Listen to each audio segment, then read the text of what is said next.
Seul le mystère du trop grand amour de Dieu, comme s'exprime saint Paul, Éphésiens 2,4, rend un peu compte de la folie de pareille aventure.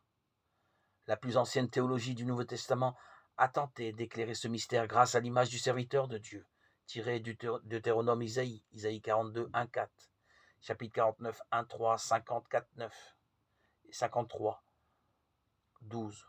Par amour, Jésus s'abaisse en un vertigineux mouvement de descente toujours plus profondément parmi les hommes et jusque parmi les pécheurs.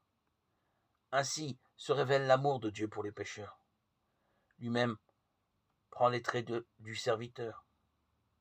Plein de patience et d'humilité, Dieu marche avec nous jusqu'à la frontière du péché. En Jésus, il se vide de lui-même et devient comme pécheur avec les pécheurs, acceptant d'être compté parmi eux. Le vocabulaire chrétien le plus ancien a dû chercher des mots appropriés pour exprimer quelque peu ce mystère. Le Nouveau Testament parle de kénose, vide, anéantissement, d'humiliation, d'abaissement. Tel, par exemple, l'hymne christologique de Philippe, chapitre 2, verset 5-8, dont on pense qu'elle provient d'un texte liturgique antérieur à Paul. Jésus était l'image de Dieu.